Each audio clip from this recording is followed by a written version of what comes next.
Vladimir Putin fez alguns comentários mais cedo hoje sobre o que pode acontecer a seguir. Eles estão criando problemas momentâneos com os produtos de petróleo, mas a situação vai melhorar com o tempo. Isso também afeta a Crimeia.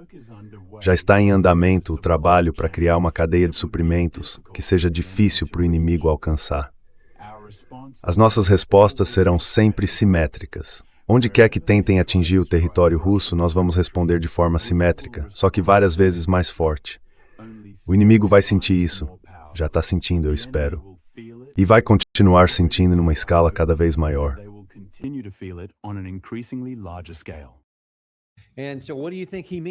Então, o que você acha que ele quis dizer com em escala cada vez maior? Porque muita gente está preocupada que a Rússia possa estar realmente considerando atacar não só outras partes da Ucrânia, mas também os locais onde ficam essas fábricas de drones, de mísseis e outras instalações na Europa Ocidental. O que você acha disso?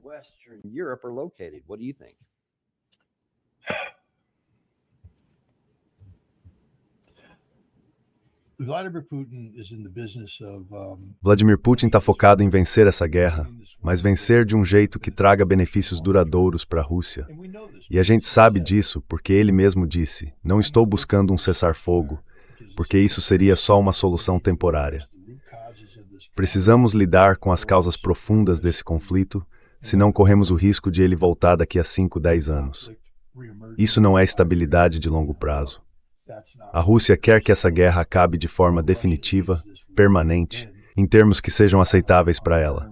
As causas do conflito precisam ser resolvidas, e isso significa que o atual regime ucraniano não vai continuar no poder.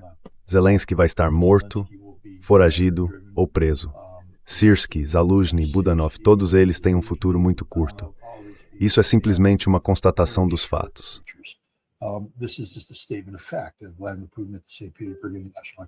Vladimir Putin, no Fórum Internacional de São Petersburgo, falou sobre desnazificação. E ele disse: nós sabemos o que isso significa. Significa a erradicação total da ideologia de bandeira. Mas a Rússia não trabalha com prazos. Nunca houve um cronograma russo. Nunca houve um momento em que a Rússia dissesse: temos que fazer isso até tal data. Isso é algo típico do Ocidente, que tenta pressionar pessoas como eu a apresentar datas no calendário. Esse não é o jogo da Rússia. Eles lidam com objetivos. Eu posso dizer: acabei de voltar da Rússia. Estive no Donbass, estive em Zaporozhye. Não consegui ir a Kherson porque a atividade de drones estava muito perigosa. A Crimeia estava isolada. A ponte tinha sido destruída. Não dava para atravessar. Fingir que a situação não é séria é simplesmente absurdo.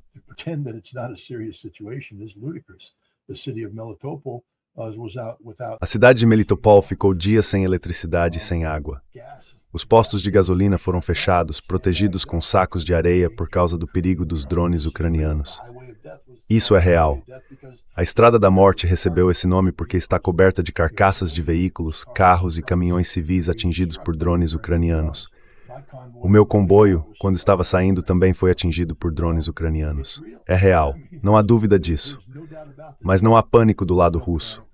Eles têm a situação totalmente sob controle. A gente precisa entender que esse ambiente de informação em que vivemos é uma manobra do Ocidente. É uma guerra de informação orquestrada pela inteligência britânica e americana, em coordenação com a inteligência ucraniana, com apoio dos europeus.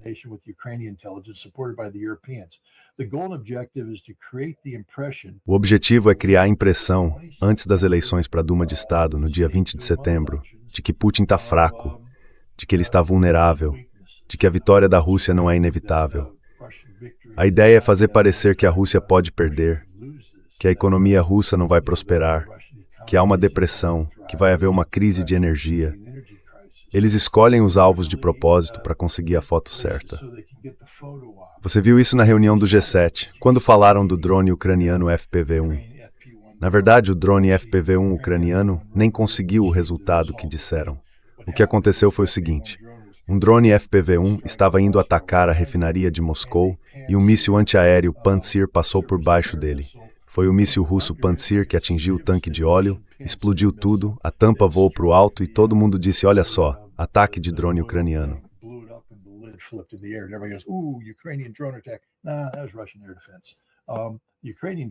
Não, aquilo foi defesa aérea russa. Um drone ucraniano atinge com uma ogiva de 60 quilos, faz um pop. E olha, é isso aí. Bum, aquilo é o míssil da defesa aérea russa atingindo o tanque. Não é um drone ucraniano. E o fato é que o fogo naquele tanque foi apagado. E não aconteceu mais nada. Foi um não evento, literalmente um não evento. Causou só um pequeno contratempo. Fez os russos terem que tomar algumas medidas. Tipo, sabe, proibir a venda de diesel no mercado global para poder garantir mais diesel dentro do país, a tempo da colheita. As pessoas comentam sobre isso, mas veja, o diesel é o que as colheitadeiras usam, e também os caminhões e esse tipo de coisa.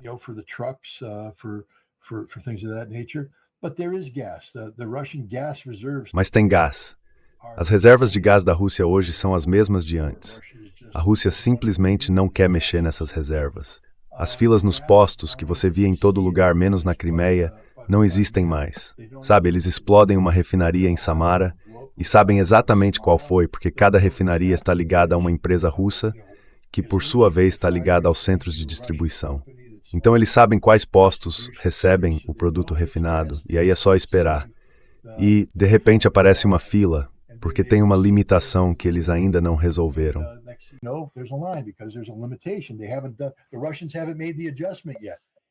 Os russos ainda não fizeram o ajuste, então não está entrando gasolina. Tem uma fila de gente esperando por combustível. O pessoal tira foto e diz, meu Deus, os russos estão em pânico. Aí você volta 3 dias depois, a fila sumiu. Por quê? Porque a Rússia realocou os recursos. O combustível está lá. A crise acabou. O que está acontecendo agora é uma realocação. Isso é uma operação de informação feita para fazer a Rússia parecer fraca. Está causando um incômodo temporário para a Rússia. Ela precisa fazer os ajustes, mas o Vladimir Putin não está nem um pouco em pânico. Agora vamos virar o foco, porque o assunto aqui é a guerra de drones da Ucrânia, o domínio dos drones.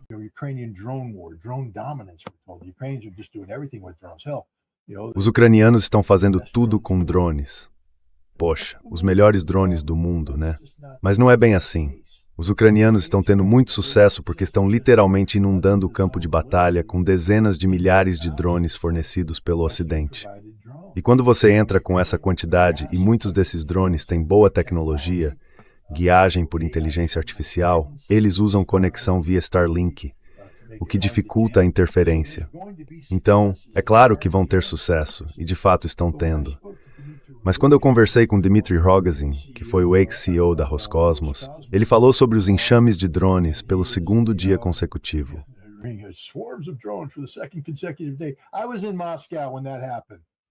Eu estava em Moscou quando isso aconteceu. Enxames de drones. O povo russo simplesmente... Quer dizer, para eles não significa nada. É troco, é irrelevante. Não houve pânico, nada disso. Os russos vão se adaptar a isso. Moscou não tem nada a ver com o que estão mostrando. É um absurdo total. Mas o Rogozin estava lá falando sobre algumas das iniciativas ucranianas, sabe, aquelas com apoio americano. Por exemplo, o Hornet é uma criação do Eric Schmidt, o ex-chefe do Google, que financiou o projeto e criou a empresa que o colocou em operação. O problema do Hornet já foi resolvido. E olha, a conectividade do Starlink, os setores do Starlink estão sendo desligados agora.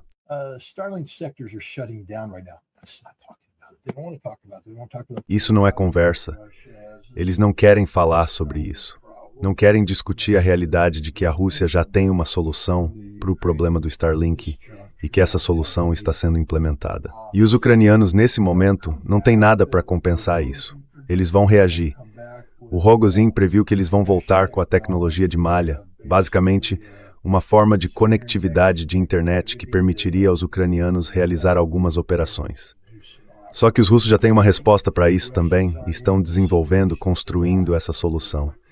Eu estive nos centros de pesquisa de drones da Rússia, conversando com eles sobre isso. Eles estavam falando sobre os planos de produção. Agora é só uma questão de produzir em escala, entregar para os soldados que precisam e pronto.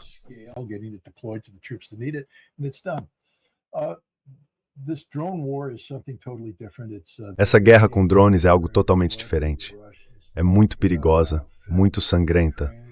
Os russos falam sobre como os ucranianos são eficazes. Eles têm muito respeito pelos ucranianos. Os ucranianos estão causando baixas, não 25 a 35 mil por mês, isso é besteira. Mas estão matando gente, centenas por mês. Não há dúvida disso. Os russos estão sofrendo baixas. Os russos estão matando de 25 a 35 mil ucranianos por mês. Isso, sim, é real. Os ucranianos sabem disso. Eles estão ficando sem pessoal. Os ucranianos estão aumentando suas forças de drones, mas não conseguem formar tropas de infantaria suficientes. E quando conseguem, mandam essas tropas em contra-ataques inúteis, onde acabam sendo massacradas.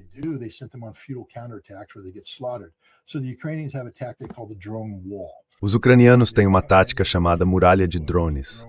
Eles avançam e montam esses postos de ataque com drones e simplesmente inundam a área com eles.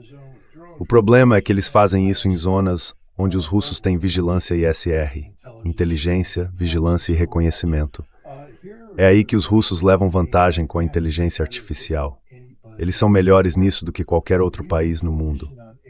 A gente tem focado em IA para análise de texto, como o ChatGPT e coisas desse tipo. Já os russos aplicam isso em comando e controle, basicamente sintetizando imagens, avaliando essas imagens em tempo real, acessando bancos de dados, fazendo previsões e também análises imediatas.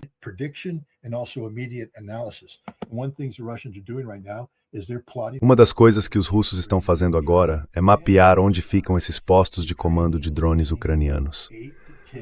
Os ucranianos estão perdendo de 8 a 10 postos de comando por dia. Cada posto de comando tem, 10 ou mais operadores de drones. Esses operadores passam 4 semanas no treinamento básico e depois mais 6 meses para realmente ficarem bons nisso. E os ucranianos estão perdendo de 80 a 100 operadores de drones por dia. 80 a 100 operadores por dia estão sendo perdidos pelos ucranianos. Essa é a realidade. Então, mesmo quando os ucranianos conseguem montar uma parede de drones ali, essa parede é imediatamente localizada.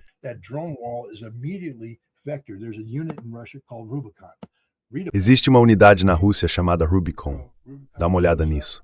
Até os ucranianos sabem que quando o Rubicon aparece, acabou, porque o Rubicon chega e elimina todos os operadores de drones.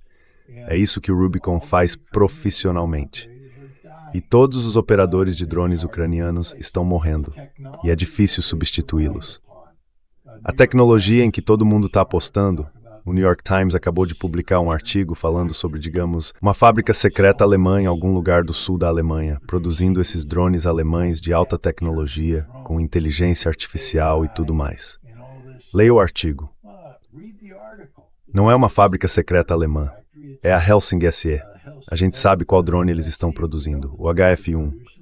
O detalhe sobre o HF-1 é que 4.000 foram fornecidos pelos alemães em 2024. Cerca de 2.000 tentaram ser usados em 2025. O resto está no depósito. Os ucranianos se recusam a usar.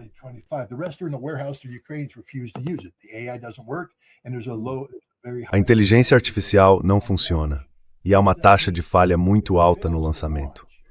O que isso quer dizer? Se o lançamento falha, como eu acabei de dizer, os russos têm domínio total em vigilância ISR. Isso significa que a IA dele está procurando qualquer desvio, detectando instantaneamente qualquer mudança e em seguida mirando com bombas FAB-500, mísseis Iskander, o que for. Os ucranianos são bons em encontrar janelas de vulnerabilidade nesse sistema de vigilância. Eles têm um período curto em que podem sair da cobertura, montar o drone, preparar o drone, lançar o drone e voltar. Porque o que você não quer é ser visto. Se for visto, você morre. É por isso que eles estão perdendo tantos, porque os russos estão vendo os drones no momento em que são lançados. Então, se você tem um drone, sai, calcula o tempo, vai montar, vai ligar o equipamento.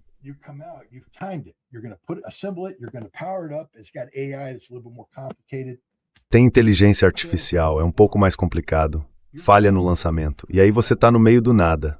Quer dizer, totalmente exposto. Talvez consiga tentar de novo. Recarrega, falha no lançamento de novo. 75% de taxa de falha no lançamento. Uau! Esses drones ucranianos são destruídos e os operadores também. O posto de comando é destruído. Esse erro custou uma dúzia de vidas, e isso aconteceu várias vezes. As forças especiais ucranianas que operam esses equipamentos simplesmente não usam mais esses drones.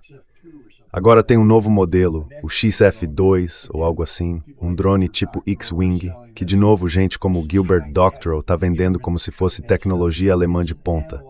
É um análogo do drone russo Lancet, que já existia no começo de 2022. É basicamente a mesma coisa, só que pior, porque de novo não funciona.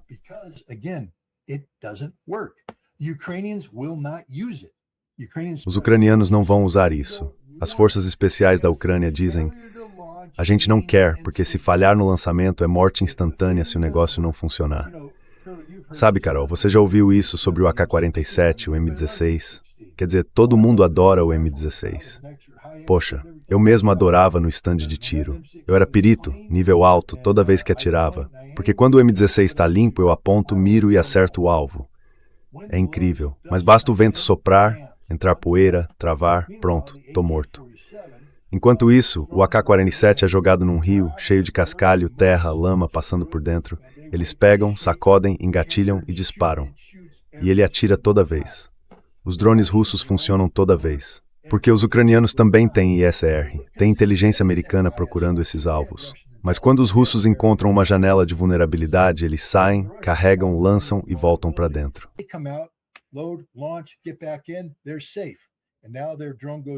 Eles estão seguros. E agora o drone deles entra e mata todo mundo. A Rússia está vencendo a guerra dos drones. E se você está vencendo a guerra dos drones, você está vencendo a guerra. É por isso que a Rússia está avançando. Scott, eles estão avançando só alguns quilômetros por dia. Quer dizer, como isso é possível? Um caracol avançaria mais do que os russos. Bom, um caracol não precisa atravessar a zona cinzenta da morte dos drones. Essa é a realidade. Existe uma zona cinzenta. Para uma unidade russa avançar 1 quilômetro, isso significa que ela já avançou 20, 30 quilômetros ou mais por uma zona cinzenta de morte. Isso quer dizer que os russos precisam conquistar domínio de drones sobre essa zona cinzenta e depois projetar esse domínio sobre os ucranianos. E é exatamente isso que eles estão fazendo em todo o campo de batalha. Não existe um único ponto nesse campo de batalha onde os ucranianos tenham a iniciativa estratégica.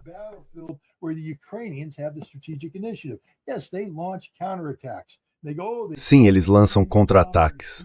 Eles avançam, penetram 10 quilômetros nas linhas russas. Não foi isso. Eles avançaram 10 quilômetros dentro da zona cinzenta e depois morreram todos. Aí os russos chegaram, limparam a área e continuaram avançando. Essa é a realidade da guerra na linha de frente. A Rússia está vencendo, dominando, prevalecendo. A Ucrânia não tem uma solução. Eles ficaram sem infantaria. Tentaram substituir mandando 80 mil operadores de drones para formar uma muralha de drones, mas estão perdendo de 80 a 100 por dia. São perdas que não dá para repor. Enquanto isso, as fábricas de drones, aquilo que o Putin falou, vocês nos atingem, nós atingimos vocês. O Lindsey Graham esteve recentemente em Kiev. Ele já se foi, mas havia uma foto dele sorrindo, segurando um drone ucraniano.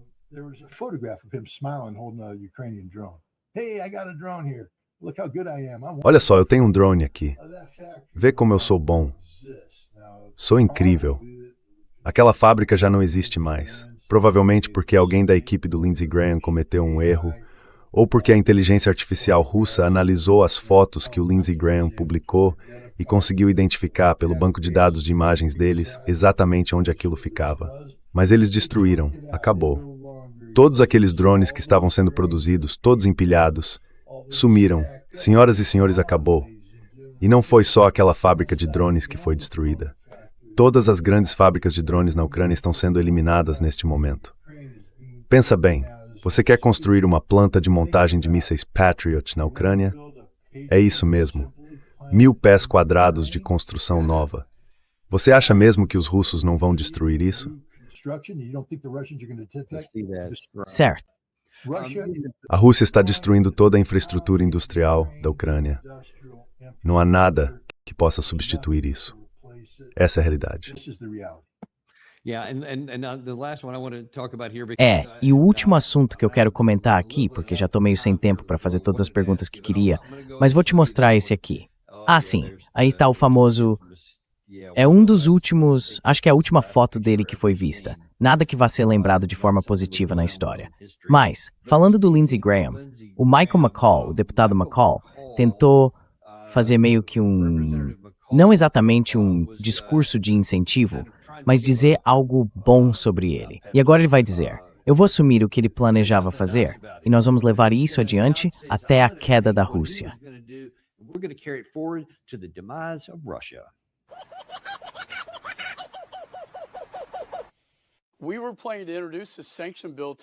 A gente estava planejando apresentar juntos um projeto de sanções nesta próxima semana. Eu ainda vou apresentar esse projeto. O Senado também vai. E eu acho que, em homenagem ao Lindsey Graham, a gente deve a ele aprovar esse projeto firme de sanções contra a Rússia. Eu também preciso dizer que a cúpula da OTAN teve um grande impacto na Ucrânia. O Zelensky estava muito animado, porque duas coisas importantes aconteceram lá. Primeiro, o presidente Trump concordou com esses acordos de licenciamento para que a Ucrânia possa produzir seus próprios interceptores Patriot, para derrubar a ameaça de mísseis balísticos, que é hoje a maior vulnerabilidade deles. Mas, em segundo lugar, e eu diria que o mais importante, foi o aumento da moral. Quando eu estive na linha de frente, deu para ver o quanto isso levantou o ânimo das tropas, que, aliás, Martha, estão vencendo agora. Quem teria imaginado 4 anos atrás que eles estariam ganhando a guerra 4 anos depois? E também a determinação política dos ucranianos e do presidente Zelensky ao sair daquela reunião. Aquilo mudou o jogo.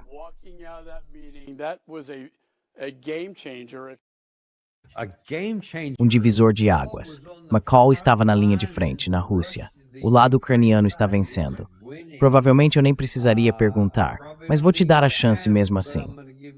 O que você diz sobre isso?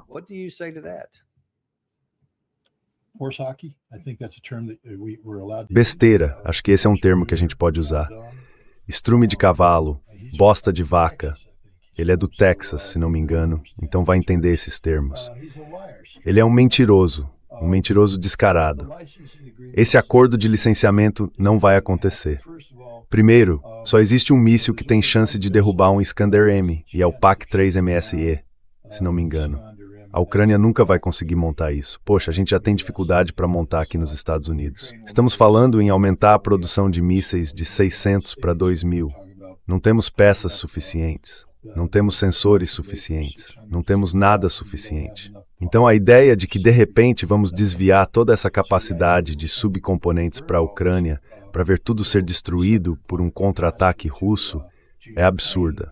A gente pode até enviar alguns mísseis Patriot MSE para a Ucrânia, mas eles vão ser destruídos antes mesmo de entrarem em operação.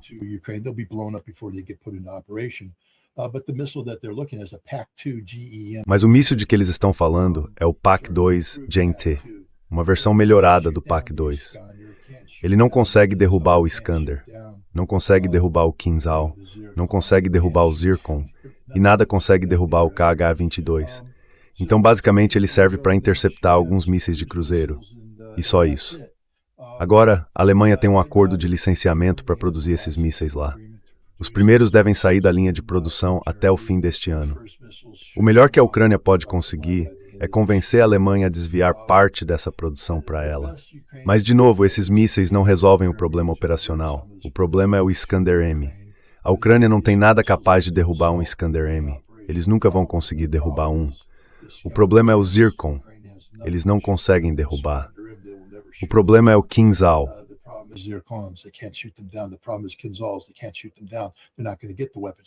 Eles não têm como derrubar esses alvos. Eles não vão conseguir as armas para isso. A questão é que o Zelensky sabe disso. Ele estava lá, o Trump fez um pouco de cena para ele, em Ankara, e o Zelensky sorriu. Mas agora o Zelensky está correndo de um lado para o outro em pânico, dizendo: vocês precisam cumprir o que prometeram, a gente precisa desses mísseis. E ele está percebendo que no melhor dos cenários, mesmo que tudo dê certo, eles não vão conseguir nem começar a avançar no terreno por, sei lá, 1 ano ou mais.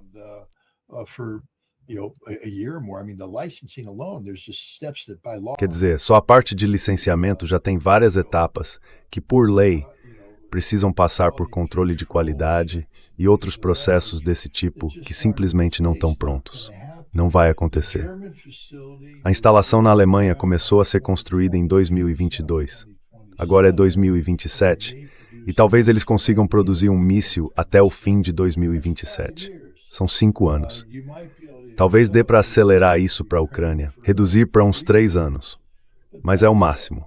E isso significa que mesmo se a guerra parasse hoje e tudo corresse perfeitamente, a Ucrânia não conseguiria montar um míssil por uns 3 anos. O Zelensky sabe que isso não é suficiente. Então agora ele está por aí tentando levantar o moral das pessoas.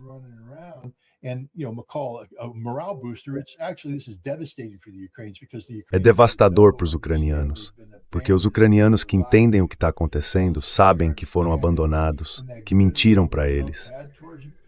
O Zelensky começou a entrar em pânico, e aquela boa vontade que o Trump tinha com ele, porque o Trump é um homem muito superficial, essa boa vontade vai desaparecer no momento em que o Zelensky começar a cobrar e dizer: você me prometeu uma coisa e não está cumprindo. Aí o Trump vai dizer: como você é ingrato. Lembra daquela reunião no Salão Oval, lá em agosto de 2024 ou 2025? Você vai ver isso de novo. É absurdo. O McCall é um idiota, é burro, é criminoso. E, infelizmente, quem vai pagar por isso é o contribuinte americano. Sadly, it's going to cost the American taxpayer, billions of dollars, but worse, it's going to cost Ukraine. Bilhões de dólares. Mas o pior é que isso vai custar à Ucrânia milhões de vidas.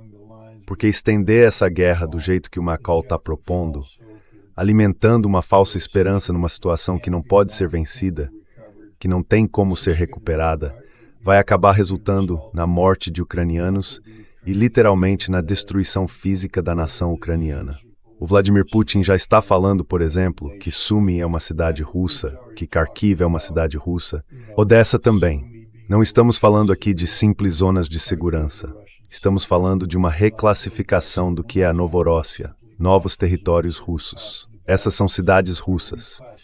E elas vão fazer parte da Rússia depois do conflito, o que significa que a Ucrânia está ficando cada vez menor e menor enquanto a gente fala.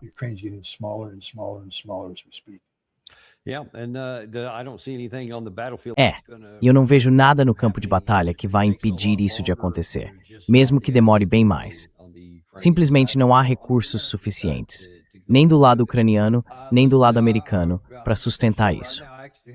Olha, vou ter que encerrar por aqui.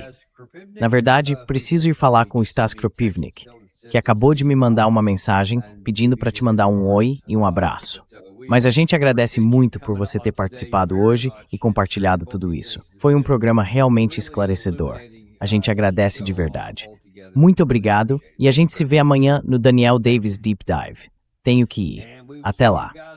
E olha, eu não fico tentando te convencer a comprar ouro nem dizendo como cuidar da sua carteira de ações, mas tem um jeito de nos ajudar.